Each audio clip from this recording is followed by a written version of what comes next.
It's about, right, building a relationship with this part of yourself. Because right now she feels alienated from you. And she's working really, really hard trying to move you forward and get you what you want. But because you don't have a relationship with this part of yourself or an open dialogue, you don't let her know what you really need, she's just kind of fighting blind.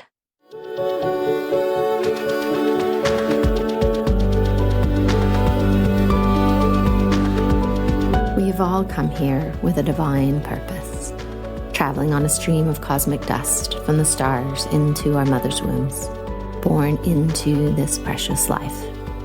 It is no accident that you are here, my love, on earth, in this moment, in this body. You are here longing to find your place, to align with your purpose, to embody your passions and to live into the dreams of your heart. Yet so often we get caught, suspended in the tangle of life, not able to move forward, not able to find solace and comfort in a world that has forgotten the truth of our existence. As we begin to remember, as we peel back the layers, as we come together to uncover our unique gifts and reconnect with our authentic selves, we are able to see another way of being, a new possibility, a different life waiting to be lived. I have experienced on this complicated and wild journey of life that when we connect with the story of our soul, it will show us the magic of this life that we have been missing. It will open a window into the very heart of who we truly are, of who we came here to be, and gives us answers to our ever-asking why. Hello, beautiful souls. Welcome, welcome. Here for another episode today with Anne. And Anne is really in a place where so many of us are, right? Where we're diving into something new, something purposeful. And yet we have these parts of us that we just want to wish away. And we think that they're wild and they're untamed and they just show up when we really don't want them to. And yet when we dive into this call, these parts are actually really incredible parts of Anne and have so much wisdom to share with her and can really help guide her on her journey of stepping into a bigger purpose and a bigger plan for being here in these incredible times that we are moving through. Yes, they are spicy times. Yes, they are times that are bringing some of us to our knees. This way the world is unfolding at the moment is hard, and we find comfort in each other, in ourselves, in community, in really looking below the surface and being willing to see something different and connect to ourselves in different ways, because therefore we can connect to each other in different ways. And by doing this, we create a new way of being in the world, a new way of being together, and really are willing, right, to let the old fall away as we step into a new way of being. And Anne and I also talk about really the importance of a pause, which to me is about presence. It's about allowing ourselves to be in the moment with everything that is happening, however uncomfortable it is, in devotion to forging a new path forward, right? It's so easy to be triggered at this time. And it's really easy to think that something outside of you is the cause of this trigger. And yet the true magic, the true medicine, the true freedom lies when you are willing to turn inward and look at the actual trigger. Look at the part of you that is so uncomfortable and is fighting and is scared and is so frightened and uncertain. And really, ultimately, this part needs your love, needs your attention, needs you to give it something different. It wants you to stop avoiding, wants you to come closer. Also on this call, we talk about developing intuition and how this is an integral part of aligning with your purpose and moving into something greater, a deeper life. And I wanted to mention that I have created a number of self-study courses that help you develop your intuition. There's a link in the show notes where you can view those courses. Some of them are more practical application with exercises and meditations that really give you tools to deepen your intuition. And other courses are more into the practical application and embodiment of those gifts in your daily waking life. And also, I have recently added my self-study course that prior to now, I have only worked with my private clients. And yet I feel in these times that I want to open this up to a bigger audience and I want to share it with you. And in this course, we dive deep into so many aspects of your healing journey that are ultimately connected to opening up that place inside of you that knows, and really giving you the tools, the guidance, the resources to live from your embodied intuition, from your inner wisdom, from the truth, right? From your authenticity. So I'm offering that. I'd love to see you in there, in that platform. All of these links are in the show notes. So check those out. Thanks for being here. Enjoy the call. And thanks for being committed to developing your intuition and really living an embodied, authentic life. Hi, Anne. Welcome to the podcast. How can I help you today? Hi, Sarah. I am here today. I would like to seek out some guidance for myself on how to let down some of my defenses in my personal and potentially professional life and learn how to handle constructive criticism without being hurt and go through those types of situations as I proceed with my marriage and as I get my master's to become a counselor. Thank you. So as you're talking, the image that I see, especially when you were saying about your defensiveness, the way the image came in is there's a little girl and she is splashing with rain boots in puddles. And then there is a grown up with big, dark, black boots on, and they're squashing the little girl into the puddle. And it was really connected to when you said about how to work with your defensiveness.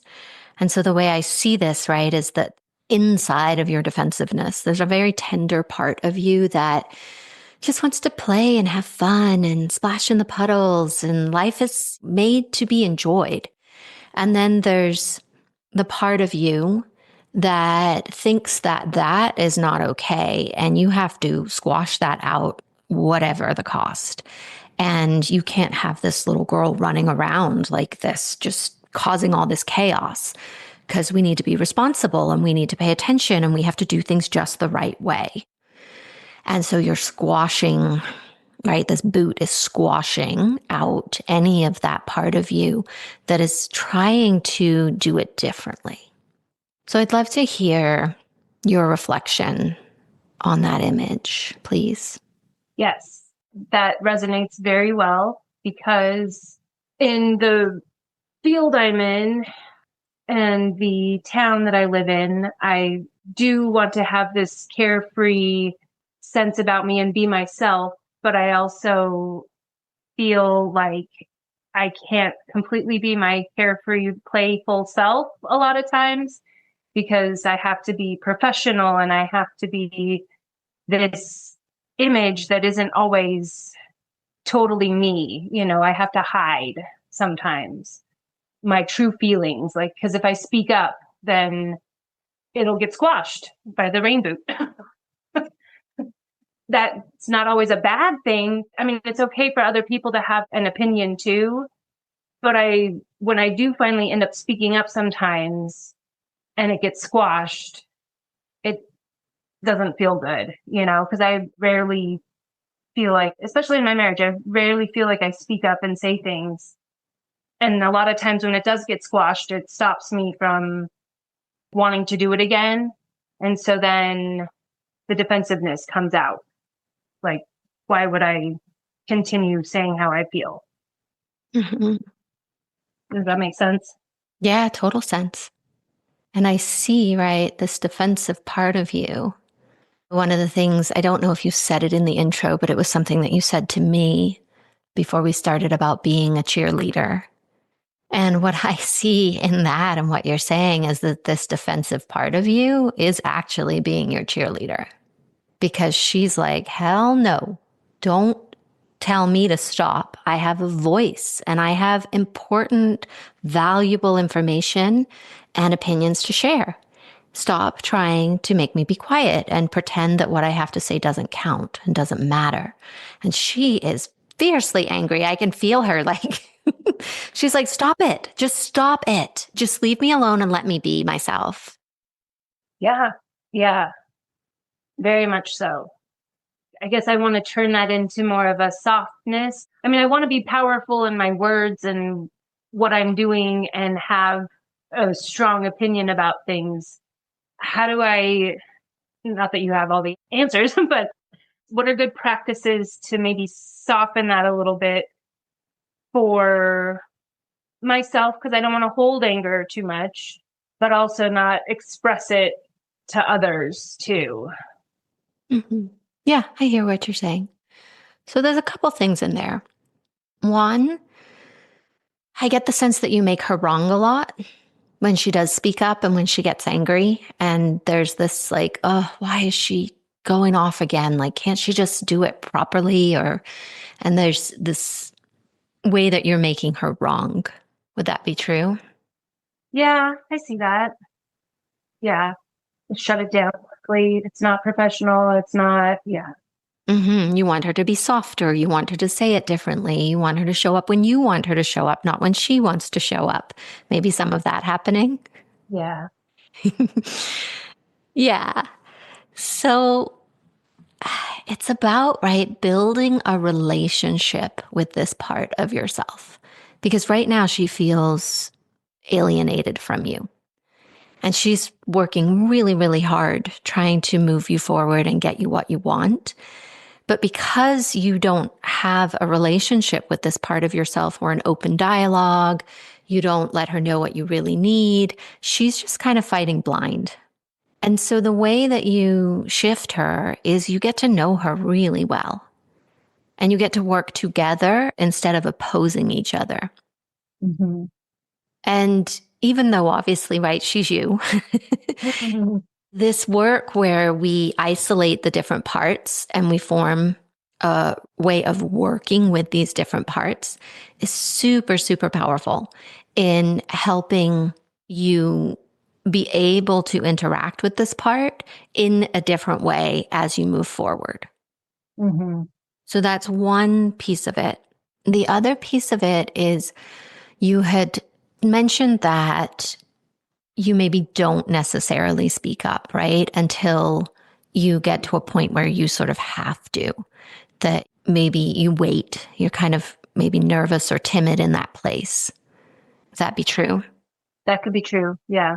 Mm-hmm. Yeah. And so it comes out a little bit better to speak up sooner. Mm-hmm. So this is also going to be your practice. When you are experiencing something that is uncomfortable, that you don't like how it's playing out, how you want to see it differently, is that you commit to say something in the moment. And obviously, right, there's going to be this pause to gather what it is you really want to say or understand what you really feeling in that moment, because it's in that pause that you get to understand what part of you needs something. When we're triggered, there's underneath an unmet need. And when you can pause or when you can explore that part of yourself, you can realize and recognize, you can get to know what need is not being met in this moment. And then rather than be sarcastic, which you mentioned, or be defensive, you can actually ask for what you need. It's a very different dynamic that you're bringing. Because typically in that space, what we do as humans is we say what we don't want, we blame, we project, we say things we don't mean.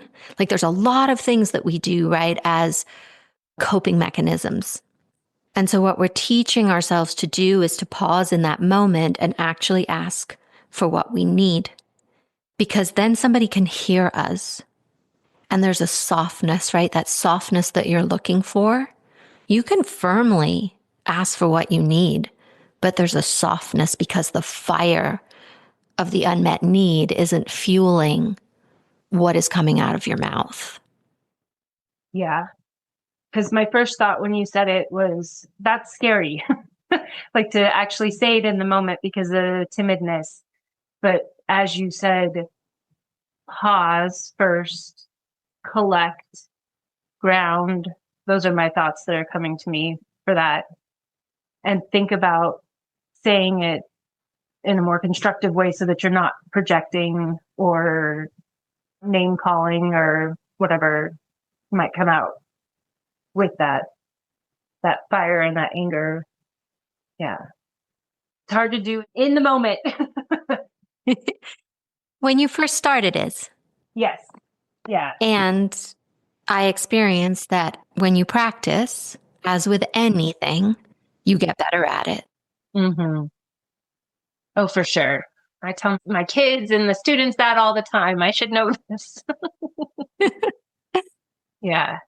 As I'm getting older and gaining more wisdom and becoming who I am, some of those things that, especially in my early 20s, I didn't say. I didn't come out and like, what do I really want? What is my purpose? I wasn't asking myself those questions. And now I'm starting to more fully and deeply. And so with that comes being able to express myself wholeheartedly and, like you said, get to know the parts that are a little more wild and make them more playful and soft. You know, wild's not a bad word, but and it's okay to have I was that thinking the same passion. thing. You know, I need to find that passion. Yeah. Yeah. Yeah. It's passion. I need to find the passion. Yeah. Because that wildness in you is potent and powerful and an incredible part, right? She's just a little bit misguided on how you want to use that wildness and bring that wildness forward. Mm-hmm. And not completely shut it off when I am in a situation where I don't feel comfortable using it, but use it in the right way. Yeah, there's magic in that, right? Because basically what we've been taught is to hide the parts that we don't like or that are acting or misbehaving, depending on whose standards you're using. And what I know is that those parts are power. They're our intuition. They're the parts of us that we get to cultivate and keep on our team because they're the leaders. They need a little rallying to join the right cause. Right. Put it to the right place. Yeah.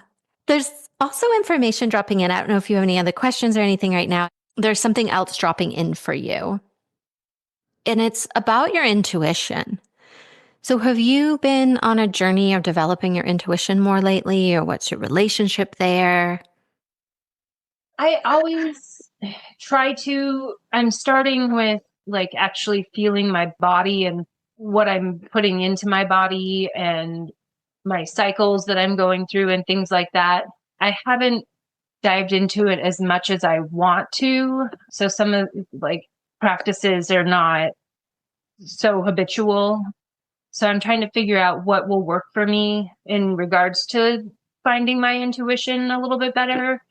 But I definitely notice little signs when I feel like I'm on the right path, like just being comfortable in my skin and being able to speak freely, you know, in a silly way, or goosebumps or deja vu, little things like that. But I'm like, oh, I'm supposed to be here. Like, this is it, you know, and trying to recognize those feelings. But I need to develop them more because I worry a lot and like change is hard for me, or it has been in the past more so. I feel like I'm a little more adaptable now, but I tend to have things presented to me and then I overthink it.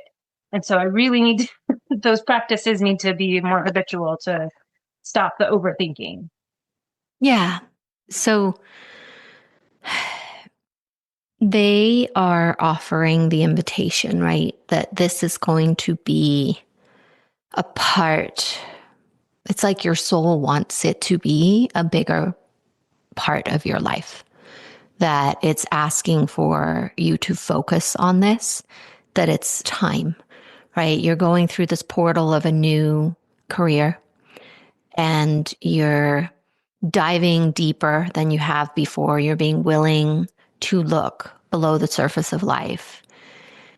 And it's like they're showing it me like these three, kind of like the Trinity, right? Like three things coming together. And this is the other piece where it's going to make everything else come together in a way that is more easeful for you if you will give focus and attention to cultivating this part of you. Because I can feel it bubbling in you. Like it's kind of like this idea of there's your mind, and I can feel that. But then there's the intuitive part of your brain that is vying for space. It's like, come on, you've taken up way too much space over the years. It's my turn now. Let's go. And it wants you to allow it to take hold and to work with you. Yes, I'd love that. Mm-hmm. I want to give it space. Yeah. So just commit to that, like show up for that. And I see it as in like the paths coming together and merging and braiding as a way for you to walk forward that feels much more purposeful because you're including more in your life and you're allowing yourself to be open to this bigger, deeper version of what life is, right? Especially moving into school counselor. Like that's children, that's working with, like developmental ideas and concepts. And it's going to change you because it's going to nourish you as well. It's not just about them. It's also about you. Like there's this really beautiful synergy I see of why this path is for you. There's a really big healing of your soul of why that you are being guided down this path. It's for the world, but it's for you too. Yeah, I definitely resonate with that because as I see the tools that I'm like telling them, it helps me for myself too. Things that I probably didn't get as a child or. So yes, yeah, feels good. I appreciate that you see that too. Well, can I support you with anything else today on our call?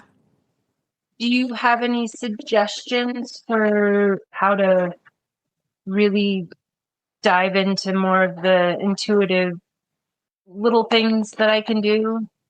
Any practices? Hmm. I offer a free gift, Ignite Your Intuition. Have you downloaded that? I have not yet, but I will now. Yes. Yeah, that can be a good starting point because in the audio there, I talk about some things to think about as you're stepping into your intuition. And the workbook takes you through some practices that are really going to help you see how you're showing up in your life and then where you can pull in your intuition. I also have some videos that talk about the different clairs and practices, even on YouTube. I have a number of free resources that actually give you some practices and exercises that will develop each of the gifts. So that's a great place to start. I just Googled stuff and followed whatever kind of thread felt good to me. Oh, this person, I like the title of their video and I watched that. And oh, this podcast, I kind of feel like I should listen to this one. And I just kind of let myself be guided to what felt good Mm-hmm. Mm-hmm. because there's a lot of information out there. And then you can work with people. There's programs. There's lots of different ways. I think some of the videos will give you kind of a starting place, right? And then you're going to feel into, oh, okay, this is where I want to go from here. Okay. Yeah, that makes sense. Well, I'd love to hear what you're taking away from our call today. I'm going to love my wild, angry, passionate piece of myself and get to know them better, whether that means like for my brain, sometimes like starting at a step one for planning on how to guide that passion, which I think I'm doing with going to school for counseling in a lot of ways, but also the pause and saying the thing when I need to say the thing, but doing so as I've sort of grounded and not have the defensiveness and use my sarcastic wit when it's appropriate, not when it's causing defense and not creating good relationships. And then definitely grabbing a hold of how to use my intuition better and stop that worry and overthinking. Beautiful. I appreciate it, Sarah. You're so welcome. Does this feel like an okay place to land today? Yes, it does. Thank you. Thank you.